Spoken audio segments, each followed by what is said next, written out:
this is never a favorable position that you want to be in.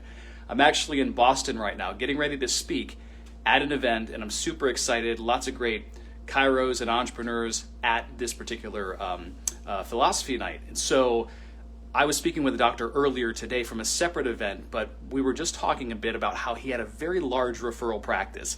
And I was happy for him. I said, that's fantastic. However, you never want to be in a position to where the market may perceive you as outdated and out of touch.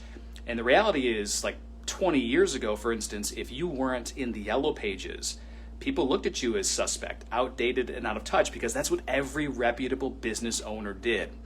Nowadays, it's similar if you don't have a very large and overwhelming presence on social media and online. I don't care if you have a large referral practice, people still want to see their business owner, their doctor, is up to date with the times. That's a real big deal. I mean, raise your hand if you would like the market to perceive you as outdated and out of touch.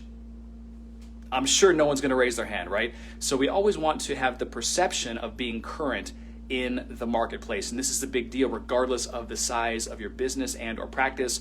So as I was going and speaking with the doctor today, and of course reviewing my presentation for this evening, I was just thinking about how important that is to have an overwhelmingly large presence. And it doesn't happen overnight. It's about getting one system in place and then consistently stacking and layering. So you have multiple systems that are eventually running, working for you 24/7. So obviously you can increase your impact, your income, and of course your influence in your market and or around the world. So that's a powerful tip of the day, is that whatever comes along, you might be resistant to learning it at first. Like there's so many people that are still resistant to learning, for example, TikTok right now, where that is where the puck is at this stage. People are there, your mom and dad are probably there. I mean, there's so much of a big market. That's just one example of where sometimes if you're resistant to learning something new, it's actually going to hurt your perception of your brand in the community that you service. And like I said, you don't want to be in that position. So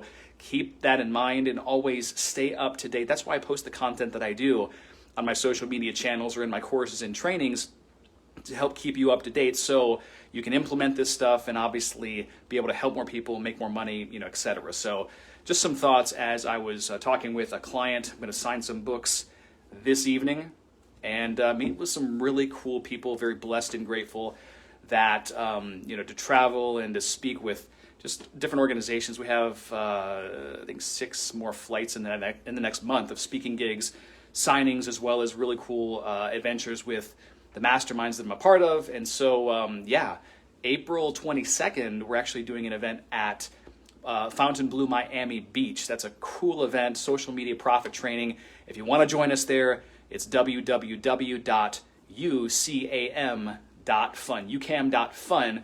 You grab all the details, and it's a really powerful training. Would love to be able to help you grow, but focus on that.